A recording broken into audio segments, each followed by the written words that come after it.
Olá, tudo bom? Hoje nós vamos falar um pouquinho sobre a ciência no Brasil, sobre a divulgação científica no Brasil. E eu vou começar aqui em cima de uma pergunta, de uma solicitação do Nathan Giovanni, e vou construir esse vídeo um pouquinho falando da nossa experiência e dos nossos desafios, porque certamente assuntos como esses serão fundamentais para que você, como pesquisador, como estudante, como produtor de ciência, que visualiza a gente, consiga repensar o seu papel na ciência e o nosso papel na sociedade. O Nathan Giovanni deixou a riquíssima contribuição falando a seguinte coisa: se possível, fale um pouco mais da importância de um artigo de divulgação científica em português. Várias pessoas de graduação não conhecem as áreas da ciência por não haver divulgação em português. A maioria das divulgações são em inglês. Nathan, isso aqui é muito importante para a gente repensar, porque assim, hoje nós temos milhares de alunos da graduação produzindo artigos científicos, da pós-graduação no Brasil, os programas de investigação da ciência, mestrado e doutorado, de acordo com a CAPES, nós temos mais de 7.700 programas. Nós temos hoje quase ou até mais um pouco de 500.000 de pesquisadores neste momento brasileiros pesquisando, investigando. Todos esses pesquisadores, sem exceção, para que eles saiam como mestres ou como doutores, eles têm que produzir não só um, mas vários materiais e, infelizmente, nós, como brasileiros, não temos acesso a muito deles. Infelizmente,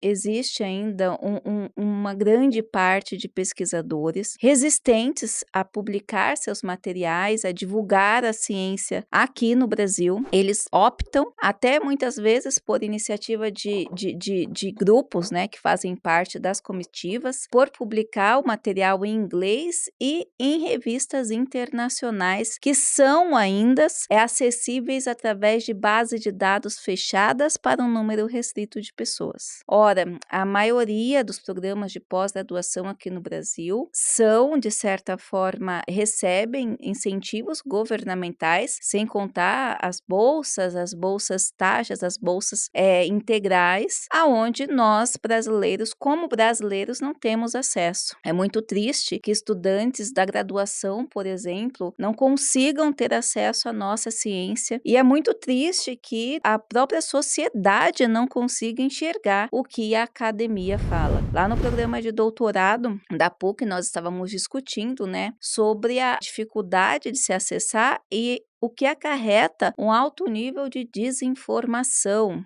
Então tem cortes de bolsa. E o que a população em geral sabe? Não sabe muita coisa. E não sabe muita coisa, muitas vezes, porque nós não temos acesso à nossa ciência. Nós temos no Brasil um dos melhores programas de mestrado e doutorado do mundo, no critério de seriedade, no critério de complexidade, no critério de realmente inclinação às investigações, e nós temos pouquíssimos acesso à ciência. Na verdade, foi uma dessas inquietações que nos levou, junto com vários outros colegas, a fundar não só a revista científica multidisciplinar Núcleo do Conhecimento, mas o próprio canal do YouTube. E eu lembro até hoje que eu, particularmente, tinha uma resistência. Hoje já não parece, porque eu me acostumei, de certa forma, com a câmera, mas quando em 2016 chegou para a gente a solicitação de estudantes, né? Eu quero muito publicar um artigo, mas eu não sei como publicar um artigo, eu não sei como formatar um artigo, eu quero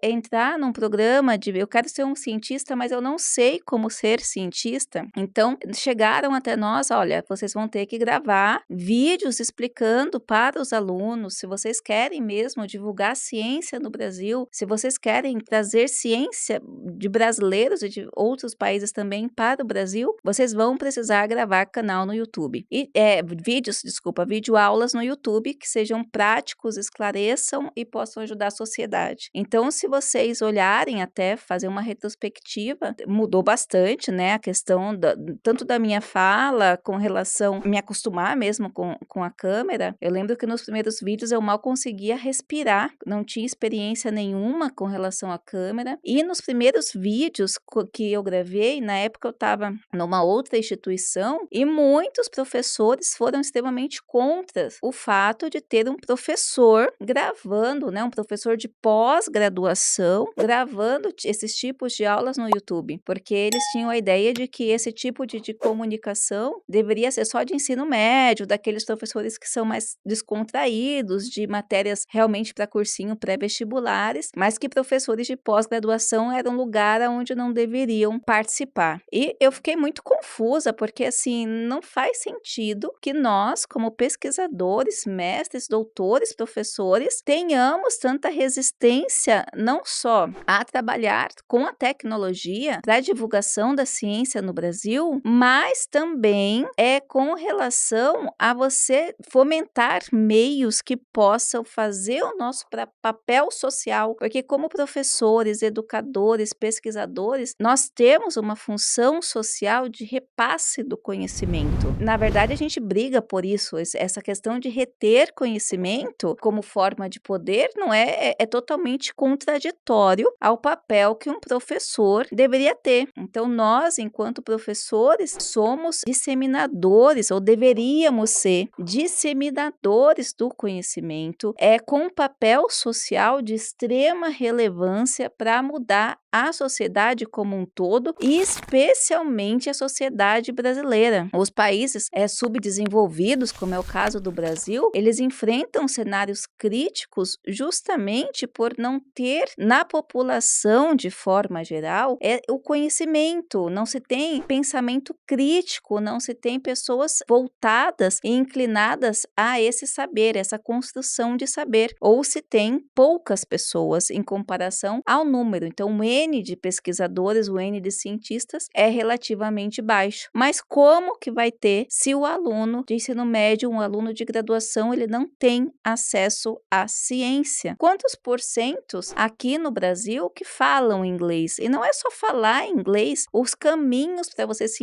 investigar artigos internacionais, eles são difíceis para quem não está na área. Não no meu caso, sou pesquisadora há 20 anos, mas para quem não está na área, como que pesquisa? Aonde constrói conhecimento? O que é um artigo científico? Quais são as metodologias? O que é um artigo de divulgação científica? Então, veja, mais uma vez é importante a gente ver pelo lado estatístico e começar a mudar essa consciência como pesquisadores. Hoje, vamos supor, hoje a gente tem, graças a vocês que estão acompanhando a gente, que ajudam, fazendo comentário, compartilhando o vídeo. Eu até vi muito engraçado isso, porque no começo, quando nós nos propusemos a fazer esse projeto, nós fomos rechaçados, porque onde já se viu uma revista científica em HTML, indexada na Google, parece um site, lá no comecinho, lá em 2016, 2017. Graças a Deus nós temos parceiros, excelentes parceiros dos grupos de pesquisa, que são professores de universidades federais, da Mackenzie, da PUC, que nos deram apoio, mas agora, alguns anos depois de muita luta, muito difícil manter, muito boicote por parte até mesmo da CAPES, com critérios que nós temos para hoje se equalizar e ainda alguns entraves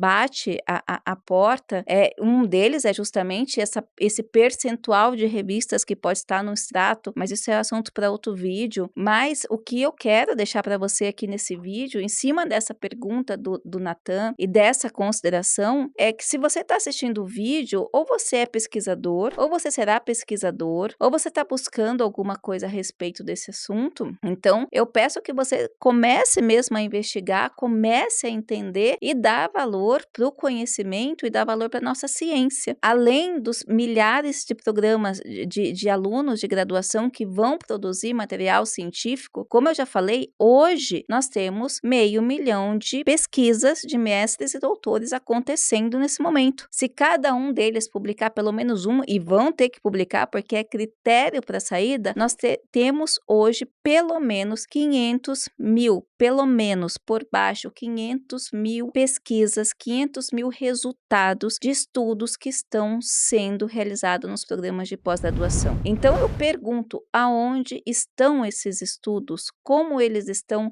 divulgados? Como a sociedade tem acesso? Como a gente conhece um pouco mais sobre esses estudos nacionais? Como a gente conhece, de fato, eu, estudante, minha filha, meus colegas, o pessoal da sala de aula, onde a gente encontra esse estudo? É essa a nossa iniciativa, não só da revista científica multidisciplinar Núcleo do Conhecimento, que é extremamente de fácil acesso em HTML, na Google, não precisa de nenhum mecanismo, você encontra artigo lá mesmo. Aqui no canal, que a gente divulga materiais científicos, artigos que estão sendo publicados, e pasmem, ainda tem gente que reclama, fala onde já se viu apresentar artigo científico. É totalmente contraditório ao mundo que nós estamos vivendo, dessa pandemia de informação, a gente não brigar e também apresentar, e eu diria mais, apresentar inclusive, especialmente, informações que sejam baseadas em artigos científicos e mudar a sociedade através do conhecimento. Natan, muito obrigado por esse questionamento, essa reflexão. Realmente nosso papel